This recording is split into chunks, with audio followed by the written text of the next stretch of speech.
이 소개하는 게 참 쉽지는 않은데, 예, 안녕하십니까. 저는 차재권이라고 합니다. 부경대 정치외교학과에서 지금 학생들에게 정치학 강의를 하고요. 저는 미국에서 이제 박사학위를 받았고요. 제 전공 분야는 정치경제학, 비교정치학 분야 중에서 정치경제학 분야입니다. 그래서 뭐 주로 관심 있는 분야는 선거, 정당 등의 어떤 정치 과정에 관한 것, 그 다음에 지방정치와 지역발전 문제에 관해서 특히 좀 관심이 많은 편이고, 그 외에 환경이라든지 여성정치, 그 다음에 정보정치, 뭐 이런 다양한 분야들에 관심이 너무 많아가지고 좀 문제고, 오히려 제 스페셜티를 좀 못 살려서 좀 문제가 많이 되고 있는 뭐 아주 핫질의 그런 정치학자라고 보시면 될 겁니다. 전체적으로 보면 이 사건이 이제 터지게 된 기본적인 배경들은 내부 고발에 가까운 것들 때문에 사실 생겨나지 않았나 싶고요. 특히 이제 고영태와 최순실이라고 하는 사실 그 두 사람의 관계가 틀어지기 시작하면서, 그래서 일부에서는 사실 이 부분을 뭐 강아지를 두고 벌인, 외신에서는 그런다고 합니다. 강아지 게이트라고. 이게 사실은 되게 부끄러운 이야기죠. 그런 뭐 진짜 국정농단이라고는 엄청나게 큰 사건이 그런 사소한 문제 때문에 불거졌다는 것도 사실 부끄러운 거예요. 왜냐하면 제가 볼 때는 더 사실 우리한테 의미 있는 것들은 이런 것들을 내부 고발자들 중에서 특히 청와대의 어떤 관료라든지 아니 행정부의 관료들이 이 부분을 내부 고발했다면 훨씬 모양새는 좋겠죠. 근데 그런 게 아니고 정말 내부에서 국정농단하고 있는 주체들 간에 정말 아주 사소한 감정 싸움 때문에 불거졌다는 게 사실 가슴 아픈 부분인데요. 그러니까 이제 불거진 데 비해서는 제가 볼 때 진행되는 속도는 엄청나게 빨리 좀 진행된 부분들이 있고요. 안타까운 부분들은 이제 언론이 사실 그것들을 초기에 굉장히 심각하게 다루었다면 지금보다도 훨씬 좀 질서정연하게 이 문제가 좀 이 해결의 가닥을 잡을 수도 있었는데, 상당히 언론에서 좀 늦게 그걸 다루고 가능하면 무마하려고 하는 그런 것들을 하면서 조금 문제가 됐던 것 같고, 근데 그런 과정에서 사실 중요한 거는 뭐 우리가 말하는 JTBC라든지 한겨레, 특히 한겨레는 엄청난 제가 볼 때는 그 의지를 갖고 굉장히 오랫동안 기획된 그 수사에 가까운 그런 취재들을 해왔고요. 그래서 아마 한겨레가 갖고 있는 자료들, 지금 불거지고 있는 것 외에 그걸 조금 뛰어넘을 수 있는 사안들도 저는 충분히 좀 물증 같은 것들이 확보되어 있는 상태 아니겠는가 하는 생각이 들고요. 만약에 아마 박근혜 대통령이 계속 뭐 탄핵 정국이 계속 미루어졌다면 아마 그런 것들도 더 좀 기사화되고 더 국민적인 관심사가 됐을 가능성도 있지 않나 싶은데, 어찌됐든 그런 JTBC나 한겨레 같은 그런 어떤 우리 사회의 일정 민주화에 대한 의지가 있는 그런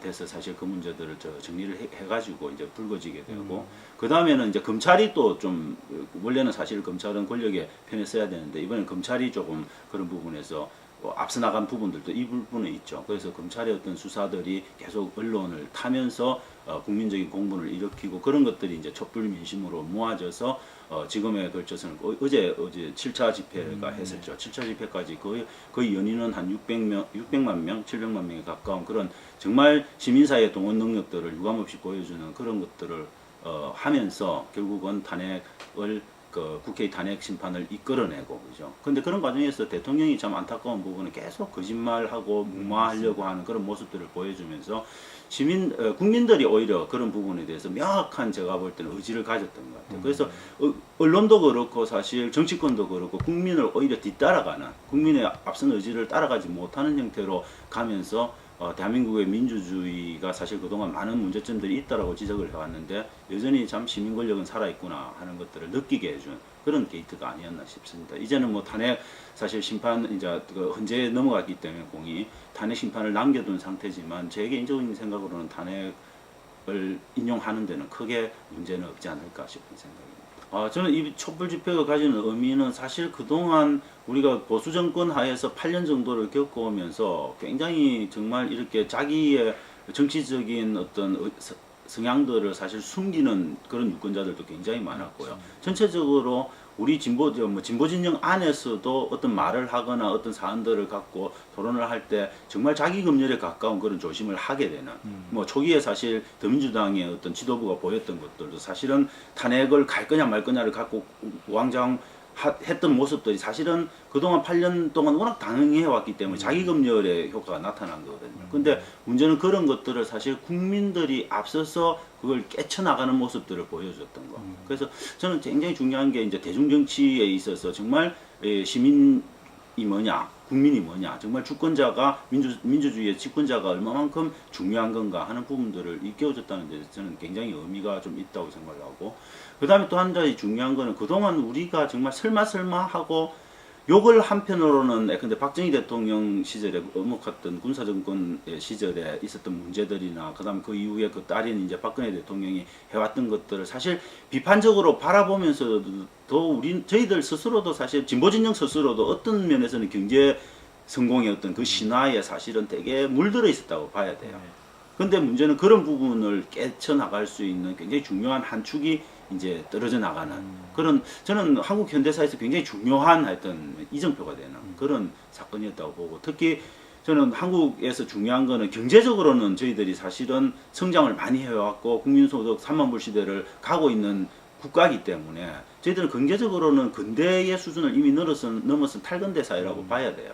근데 문제는 우리의 정신세계나 우리의 정치, 사회, 문화적인 관점에서는 사실 그 경제적인 근대성을, 탈근대성을 따라가지 못하는 되게 후진적인 모습들을 갖고 있거든요. 근데 저는 그런 부분에서 사실 우리가 이번 기회에 그런 탈근대화할 수 있는, 근대를 벗어나서 새로운 형태의 어떤 탈근대 사회로 나아갈 수 있는 그런 어떤 계기가 마련됐다는 점에서 저는 굉장히 중요하고, 이 계기를 통해서 전체적인 시스템의 어떤 전반적인 개혁이 충분히 저는 가능하리라고 생각합니다. 이후에 탄핵 일정은 결국 제일 중요한 거는 탄핵의 헌재가 인용할 거냐 기각할 거냐, 이게 가장 큰 문제고요. 그 다음에 저는 인용의 가능성이 더 많지 않는가. 왜냐하면 현재 어떤 헌재의 구성으로 봤을 9명 구성으로 봤을 때 구성상으로 보면은 제가 볼 때는 보수적인 진영이 훨씬 많지만, 중요한 거는 이번 사안은 보수와 진보라고 하는 그 전통적인 어떤 이념 스펙트럼에 갇혀 있는 이슈가 아니거든요. 이거는 정말 명백히 보이는 대통령의 부적절하고도 부당한 그런 권력 행사 문제가 있기 때문에 이건 보수 진보의 스펙트럼에 갇힐 문제가 아니었어. 아마 저는 현재 재판관들이 조금 보수적인 재판관이라면 보수적인 자기 지지층의 이렇게 눈치를 볼 이유가 별로 없는, 그래서 좀 굉장히 그 학자적인 양심에 따라서, 재판관으로서 양심에 따라서 충분히 저는 인용 결정에 동참할 수 있는 그런 사안이지 않을까 싶고, 그래서 저는 인용은 할 거다. 근데 문제는 시기에 문제가 있는데, 이제 이게 가능하면 빨리 이 혼란된 전국을 이제 뚫고 나가려면 가능하면 빨리 이제 결정이 되어주는 게 좋은데, 이제 아무리 빨리 된다 하더라도 헌재의 어떤 그 인용 과정은 되게, 만약 인용을 할 거면 사실은 한 대통령의 운명을 결정하는 거잖아요. 그렇죠. 그러면 되게 신중할 수밖에 없기 때문에 지금 제기된 문제들이 사실 너무 많잖아요. 그런 것들을 다 일일이 검토해서 결론을 깔끔하게 맺고 인용을 하려면 제가 볼 때는 3월달 이상 넘어갈 수도 있지 않는가. 근데 이제 헌법재판이라는 건 정치적인 판단이 중요하고, 결국 헌법재판을 하는 이유는 국민들의 의지를 사실 확인하는 과정이라고 보시면 된다는 관점에서 보면은, 헌재가 조금 슬기롭게 제가 그 시기 조율을 한다면은 저는 충분히 그 박한철 소장이 물러나기 전인 1월 시점이나, 혹은 뭐 그 이후에 박한철 소장이 물러나더라도 나머지 한 사람은 나면 이정미 재판관이 물러나기 전 정도까지는 충분히 결론을 내서 아마 인용이든 기각이든 결론을 내주지 않을까. 기각이 되면 이거는 메가톤급이죠. 이건 근데 기각되기가 굉장히 어렵습니다. 기각이 된다는 사실 자체는 사실 우리가 헌법재판소를 왜 갖고 있어야 되느냐, 이 부분에 대한 근본적인 국민들이 문제를 제기할 거고요. 이 부분은 제가 볼 때는 기각이 되면 아마 정치권에서는 아마 의원들이 사실 다시 발의할 가능성이 있습니다. 왜냐하면 헌재가 그걸 기각했으면 우리는 좀 더 다른 문제들을 또 탄핵 사유에다 담아서 다시 하는 수도 있는데, 그거는 정말 대한민국 정치에 있어서는 엄청나게 불행한 일이죠. 저는 그런 일 자체는 아예 없을 거라고 봐야 되지 않을까. 그게 생기면 정말 저는 진짜 완전히 아수라장이 될 가능성이 많다는 생각. 대선 전망은 지금 사실 대선 전망에서 만약에 1월달 만약에 인용 결정이 된다. 그래서 진짜 대선 구도로 바로 간다 하면은, 지금 현재 대선을 가장 완벽하게 준비하고 있는 사람은 제가 볼 때는 한 사람밖에 없어요. 문재인 후보밖에 없는데, 문재인 후보 같은 경우에는 사실 많이 유리한 고지에 설 수 있죠. 그래서 문재인 후보는 가능하면 대통령의 적극적인 퇴진 하야 이런 것들을 요구하고 있고요. 실제적으로 형식적인 어떤 레토릭상으로는 보면 박근혜 대통령이 퇴진할 가능성이 거의 없어 보이긴 하지만, 뭐 근데 국민 촛불 집회가 계속되고 있고 자기도 봐서 헌재의 인용 결정을 기다리는 게 정말 무의미하다 싶은 생각이 든다면 중간에 떠날 수도 있죠. 그러면 의외로 대선이 더 빨라질 수도 있는 형국이 되겠죠. 그죠? 그럴 경우에 절대적으로 저는 문재인 후보가 유리한 고지를 가게 된다는 생각이 듭니다. 그 외에 이제 반기문 씨 같은 경우는 사실은 이번 이 사태로 인해서 굉장히 손해를 본 경우고요. 지금도 여전히 20% 가까운 그런 뭡니까 지지율 유지는 하고 있지만 반기문 유엔 총장 같은 경우는 지금 어디로 갈지가 사실 정해져 있지 않고 제가 볼 땐 보수 쪽으로 갈 가능성이 굉장히 없고요. 근데 반기문 후보의 특징은 뭐냐면 사라진 창에 사실 숟가락 얹는 스타일로 인생을 살아온 사람이기 때문에 창이 사라지지 않는 상태에서 자기 운신을 쉽게 결정할 사람은 아니거든요. 그러니까 누가 상을 차려주느냐 그 상이 근데 정말 내가 가서 뭐 이렇게 점잖게 그냥 한 숟가락 뜰 수 있는 상이 아니면 제가 볼 때 숟가락 올리지 않을 가능성이 있지 않는가. 그러니까 저돌적으로 정말 이렇게 정치적인 투쟁을 통해서 뭔가를 이끌어 가실 그런 후보는 아니기 때문에 저는 반기문 후보는 사실 좀 많이 좀 경쟁력을 잃어가고 있다는 생각이 들고요. 그다음에 이재명 후보 같은 경우 이번에 가장 반사 이익을 많이 누렸는데 10%까지. 제 개인적으로는 이재명 후보가 내거는 여러 가지 사회적인 이슈, 아젠다 세팅 능력 이런 것들은 저는 대단하다고 봐요. 근데 그분은 제가 보기에는 개인적으로 검증을 받아야 될 부분이 아직도 너무도 많고 사실 세간에 지금 논란이 되고 있는 검증 부분들도 너무 많기 때문에 제가 보기에는 야권에서 사실 그 후보 중심으로 새로운 어떤 단일화가 논의된다 이런 것들은 생각하기는 저는 좀 현재는 어렵고 그래서 전체적인 대선 구도에서 보면 문재인 후보가 상당한 뭐 어떤 가능성들을 갖고 있는 상황이지 않는가 하는 생각이 듭니다. 저는 개헌은 되게 중요하다고 봐요. 개헌 이거는 누구도 거부할 수 없는 거예요. 심지어 문재인 후보는 지금 현재 개헌이 부적절하다라고 이야기하지만 문재인 후보가 이야기하는 부적절의 의미라고 하는 거는 지금 시기상 부적절한 거지 개헌 논의 자체가 부적절하다고 말씀하시는 건 아니거든요. 그래서 문제는 근데 지금 현재 시기에서 개헌 논의를 한다는 것 지금 근데 특히 개헌 논의를 이끌어가고 싶은 거는 새누리당인데 새누리당은 개헌 논의라고 하는 걸 통해 가지고 새롭게 보수 진영을 재구성하고 싶은 욕심 때문에 사실 지금 말하고 있는 거거든요. 그래서 개헌 논의를 제가 볼 때 굉장히 구별을 잘해야 돼요. 그래서 제 개인적인 생각으로는 개헌 논의는 충분히 지금 뭐 대선 공간에서 해나갈 수 있다고 보고요. 근데 중요한 건 이 개헌의 논의는 굉장히 우리 사회의 체제를 바꾸는 중요한 문제이기 때문에 섣부르게 접근하거나 아주 단기간에 고민해서 결정할 문제는 아니다. 왜냐하면 1987년에 우리가 동일한 고민을 했어요. 근데 1987년의 고민의 수준이 너무 낮았던 거죠. 그래서 지금 87년 체제가 갖고 있는 문제점들 그래서 박근혜 대통령 같은 사람도 사실 만들어낸 게 우리 헌정구조가 만들어낸 거예요. 그렇기 때문에 그때 우리가 했던 실수, 그때 시민사회 세력들, 제야 세력들이 사실 민주화 공간을 만들어 놓고도 그 개헌의 문제에 대해서는 직선제만 담으면 개헌인 줄 알고 있었던 그 좀 무책임함이 있거든요. 그래서 모든 공들을 다시 정권들이 야합하듯이 개헌을 하게 만들었던 그런 실수는 되풀이하면 안 되고요. 이번 개헌은 저는 지방 분권의 문제, 그 다음에 권력구조의 전체적인 분권 문제, 그 다음에 우리 경제민주화의 문제, 우리 사회가 그동안 문제가 된다고 생각했던 사회 시스템을 전반적으로 개혁할 수 있는 굉장히 포괄적인 개헌을 준비해야 되기 때문에 지금 이 시기가 아니고 다음 대권 주자들에게 정말 개헌의 일정을 명백하게 공약화하고 그 공약을 지킨다는 의미에서 19대 대통령이 개헌을 주도해 나가는 그리고 국회와